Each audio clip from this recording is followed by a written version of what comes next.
আসসালামু আলাইকুম। তোমাদের অনেক স্টুডেন্টরা আমাকে জানিয়েছো যে ভাইয়া আসলে অনেক পড়াশোনা করি কিন্তু কোনো একটা কারণে আমি ভালো রেজাল্ট করতে পারি না।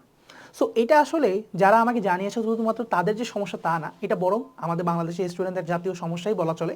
কারণ অনেক স্টুডেন্টকে আমি দেখছি আসলে পার্সোনালি বা ইনডিরেক্টলি যে অনেক পড়াশোনা করতেছে, বা আমার বন্ধু ব্যাচমেটদের মধ্যে আমি দেখছি যে আদৌ ওরা অনেক পড়াশোনা করছে বাট আলটিমেটলি লাইফে তারা খুব ভালো রেজাল্ট করতে পারে নাই, বা তারা আসলে অনেক ভালো জানে বা বেশি জানে, আমার থেকেও বেশি জানে, বাট আলটিমেটলি একাডেমিক রেজাল্ট বলো বা যেখানে রেজাল্ট বলো না কেন, অ্যাচিভমেন্টের খাতায় তাদের ঘরটা খালি বা কম।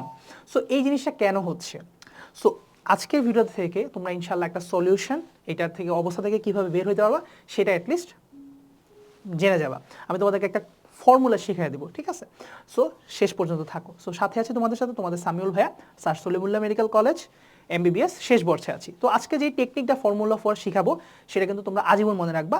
কিছু বিষয় তোমাদেরকে শিখিয়ে দেবো। দেখো, এক হচ্ছে আমরা অনেক পড়াশোনা করি, এটার মানে হচ্ছে আমরা অনেক বেশি ইনপুট দিতে পারতেছি, তাই না? এটা একটা ভালো পয়েন্ট, গুড পয়েন্ট যে আমরা অনেক বেশি পড়াশোনা করতে পারতেছি, অনেক বেশি পড়াশোনার প্রতি ফোকাসড। অ্যাটলিস্ট তুমি একদিকে আগায় আসো, তুমি লেভেল 1 তুমি আগায় আসো, কারণ তুমি অ্যাটলিস্ট ইনপুটটা দিতেছো। ইনপুটে ঝামেলা কইরা হচ্ছে আমরা সেটা ফাইন্ড আউট করবো, যার কারণে আমাদের আউটপুটটা কমে গেছে। বাট আমরা চাচ্ছি না আমাদের এই আউটপুটটা এরকম কম রাখতে। আমরা চাচ্ছি যে আউটপুটটা এটা যাতে না হয়ে আউটপুটটা যাতে উপরের দিকে উঠে, অর্থাৎ আউটপুটটা আমাদের যাতে বাড়ে, তাই তো? তো এখন আমি তোমাদেরকে একটা টেকনিক শিখাবো। সেই টেকনিকটার নাম হচ্ছে, আউটপুট বাড়ানোর জন্য তোমরা আমার হাতের 5 আঙ্গুলের 5টা জিনিস তোমাকে মাথায় রাখতে হবে। কি কি? PQRST, সিরিয়ালে পড়ে জিনিসগুলা। সো আউটপুট বাড়ানোর জন্য তোমরা যেটা মাথায় রাখবা, PQRST, এই 5টা জিনিস তোমরা চেক দিবা। তো 5টা জিনিস কি কি আমি এখন তোমাদেরকে সাথে শেয়ার করি। এই 5টা জিনিস সবসময় চেক করবা যে আমি এই 5টা জিনিসে কোথাও ভুল করতেছি কিনা। এই 5টা জিনিসে কোথাও ভুল করলে আসলে তুমি অনেক বেশি ইনপুট দিলে, অনেক বেশি ভালো পড়াশোনা করলেও তুমি আসলে কোনো না কোনো কারণে রেজাল্ট তোমার আশানুরূপ হবে না। নাম্বার 1, আমরা সিরিয়ালে যাব না, আমরা কিউ থেকে শুরু করব। কিউ তো হচ্ছে কোশ্চেন অ্যানালাইসিস। তুমি যেই পরীক্ষাটা দিচ্ছ সেটার আদৌ কোশ্চেন অ্যানালাইসিস করতেছো কিনা নিজেকে প্রশ্ন করো।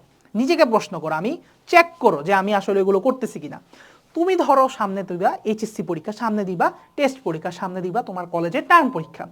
তোমায় এখন যদি বইয়ের 50 পেজের একটা চ্যাপ্টার শুরু থেকে শেষ পর্যন্ত পুরাটা যদি দেখে যাও, হ্যাঁ একদম থোরোলি, তুমি কি আদৌ সব কিছু লিখে আসতে পারবা? পারবা না।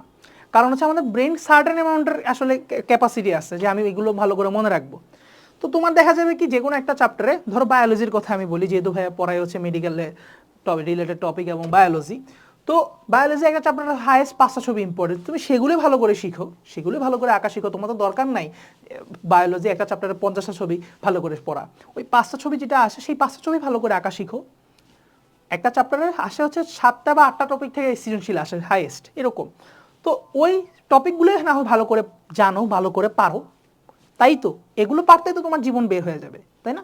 সো তুমি সিলেক্টিভলি পড়াশোনা করো, ফিল্টার আউট করো, কোশ্চেন অ্যানালাইসিস করো। তুমি এইটা যদি না করো, আদৌ দেখা যাবে তুমি যদি সব কিছুকে সমান গুরুত্ব দিয়ে পড়তে থাকো ঢালাওভাবে, এটা আসলে আলটিমেটলি তোমাকে ভালো রেজাল্ট না দেওয়ার সম্ভাবনাটাই বেশি। কারণ স্মার্ট পিপল স্মার্ট ওয়ার্ক করে, কোশ্চেন অ্যানালাইসিস করে, সেগুলোতে গুরুত্ব বেশি দেয়, সেগুলোতে সময় বেশি দেয়। এরপরে ফাঁকা টাইমটা থাকলে সেটাতে এরপরে ঢালাও রিডিং মারে বইটা। এইটা হচ্ছে প্রপার ওয়ার্ক। ক্লিয়ার? আমরা একটা পয়েন্ট ক্লিয়ার করলাম, আমাদের একটা পয়েন্ট ক্লিয়ার। Number 2, S. আমরা একটা স্কিপ করে করে যাচ্ছি। এস, এসে কি? এসে হচ্ছে সেলফ স্টাডি। যে এখানে আমরা যেটা করি, যে আমরা সেলফ স্টাডি জিনিসটাকে খুব অ্যাভয়েড করি। এই যে কোচিংয়ে যাচ্ছি, একটা সাবজেক্টে দেখা যায় কি অফলাইনে 2 টিচারের কাছে প্রাইভেট পড়তেছি, কিংবা অফলাইনে একজনের কাছে, অনলাইনে একজনের কাছে পড়তেছি। অর্থাৎ একটা চ্যাপ্টারের উপর 14, 15, 16, 20 ঘন্টার ক্লাস করতেছি, বাট আলটিমেটলি নিজে ওই চ্যাপ্টারটা ভালো করে পড়তেছি না, নিজে বই রিডিং দিচ্ছি না, নিজে বই দাগায় দাগায় পড়তেছি না। সো আলটিমেটলি তোমার সেলফ স্টাডি হচ্ছে না।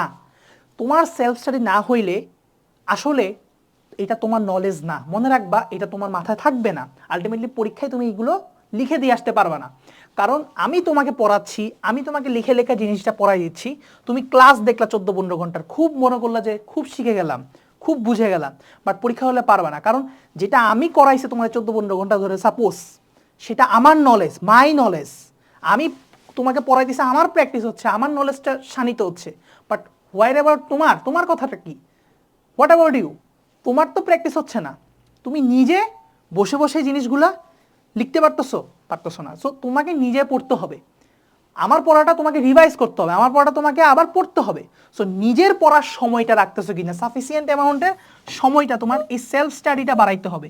আমরা ম্যাক্সিমাম সেলফ স্টাডি সময়টা খুব কম রাখি, এইচএসসিতে প্রাইভেট পড়তে পড়তে দেখা যায় কি এত দিনের খুব কম স্লট ফাঁকা রাখি হচ্ছে নিজের পড়ার সময়ের জন্য, ওই স্লটটা আমরা ঠিকভাবে পড়তে পারি না, কারণ সারাদিন যে কোচিং করে মানে প্রাইভেট পড়ে এত দৌড়াদৌড়ি করি, এই সেলফ স্টাডিটা খুব লিমিটেড করে ফেলি।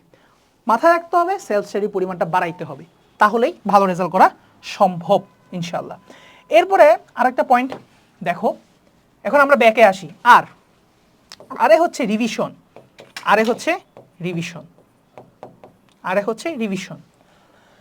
এখন ধরো একটা চ্যাপ্টার তুমি পড়লা,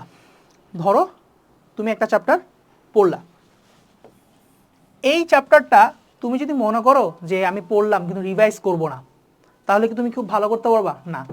আজকে পড়লা একটা চ্যাপ্টার, 20 দিন পরে এটা মনে থাকবে না, আলটিমেটলি এটা তোমাকে রিভিশনের মধ্যে রাখতে হবে, তাহলে তুমি পরীক্ষায় সময় গিয়ে ভালো পারফর্ম করতে পারবা।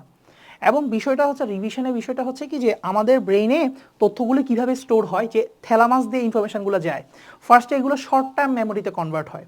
সো তুমি যতবার একই ইনফরমেশন মাথার মধ্যে দিয়ে থ্যালামাস দিয়ে ইনপুট করাবা, থ্যালামাস দিয়ে ব্রেনের কাছে দিবা, থ্যালামাস হচ্ছে মাঝখানে রিলে স্টেশন, থ্যালামাস দিয়ে তুমি ব্রেনে পাস করাবা, থ্যালামাস এটাকে আস্তে আস্তে সেই তোমার শর্ট টার্ম মেমোরিকে তোমার লং টার্ম মেমোরিতে কনভার্ট করবে, কারণ একই রাস্তা দিয়ে একই গাড়ি বারবার দৌড়াইছে, চাকার ইমপ্রেশন পড়ে যাবে কমপ্লিটলি রাস্তা দিয়ে। সো এরকম তোমার ব্রেইনের তথ্যটা শর্ট টার্ম মেমোরি থেকে লং টার্ম মেমোরিতে এটা ট্রান্সফার হয়ে যাবে, যার কারণে তুমি লং টার্ম মেমোরি জিনিসই তুমি পরীক্ষায় আউটপুট দিতে পারবা। সো রিভিশন এখানে অনেক গুরুত্বপূর্ণ একটা ফ্যাক্টর। এরপরে আসি আমরা, আবার বললাম না পিছায় আসতেছি, পি কি? পি হচ্ছে প্র্যাকটিস, কিংবা বেশি বেশি করে এক্সাম দেওয়া। আমরা যেটাকে সবচেয়ে বেশি ইগনোর করি বা সবচেয়ে বেশি করা হয় না।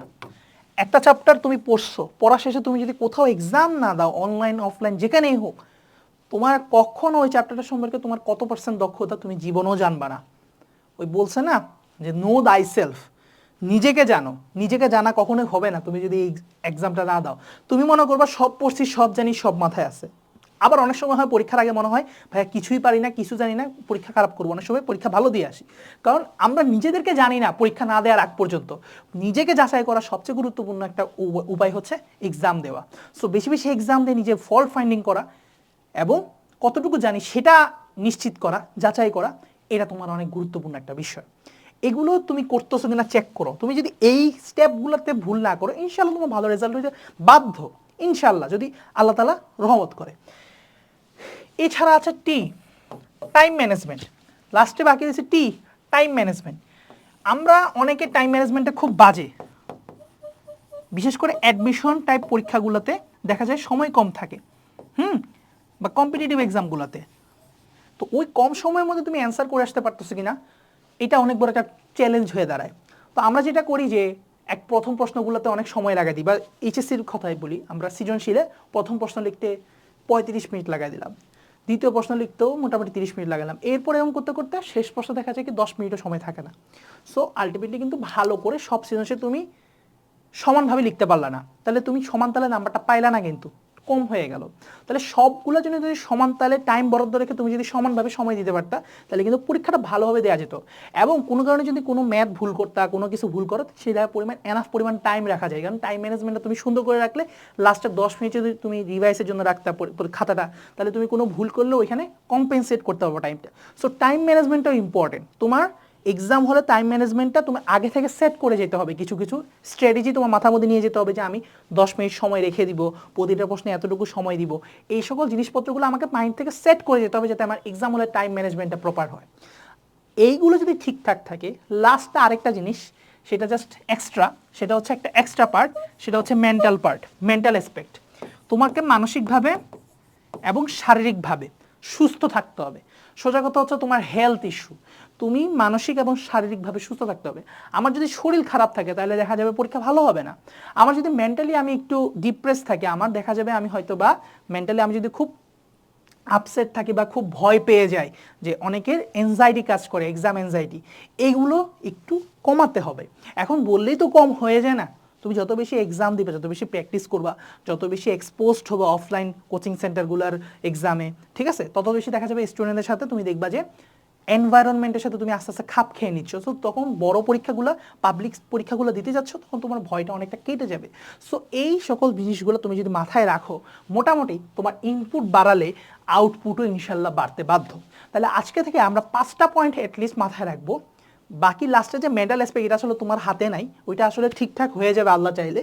সো কিছু জিনিস থাকে যে আসলে কাজ করবো, কিন্তু তারপরও কিছু জিনিস থাকে মেন্টাল অ্যাসপেক্টের, যেটা আল্লাহর উপর। কারণ আমরা চাইলে আমাদের মনকে আসলে কমপ্লিটলি নিয়ন্ত্রণ করতে পারি না। সোজা কথা যেটা, আসলে আমাদের our hormones doesn't work in our way all the time, আমাদের কন্ট্রোলে থাকে না।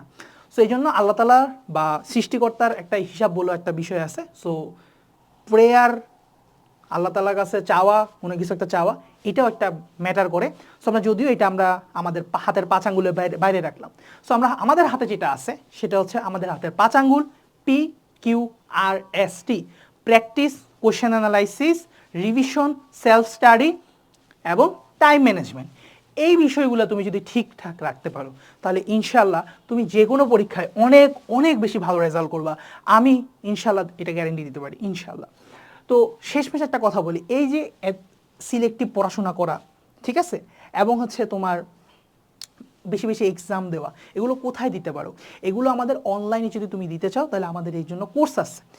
HSC 25-এর জন্য একাডেমিক টু অ্যাডমিশন কোর্সের মধ্যে যত ধাপের ক্লাস প্রয়োজন সব ধাপের ক্লাসগুলো দেওয়া আছে, তোমরা বিস্তারিত দেখে নিও। এবং তুমি প্রচুর প্রচুর এক্সাম দেওয়ার সিস্টেমও এখানে তোমার কিন্তু আছে। তাহলে তোমরা যদি অনলাইনে কোনো কোর্সে ভর্তি হতে চাও তোমাদের HSCর জন্য, তোমরা কোর্সটা একটু চেক করতে পারো ডেসক্রিপশন থেকে, ভালো লাগলে এনরোল করে ফেলবা, ঠিক আছে? সো আজকের জন্য এতটুকুই। ভিডিওটা কেমন লাগলো তোমাদের, আসলে ওভারঅল এই গাইডলাইন ভিডিওটা কতটুকু জরুরি ছিল, কমেন্ট সেকশনে জানাতে ভুলবে না। আল্লাহ হাফেজ।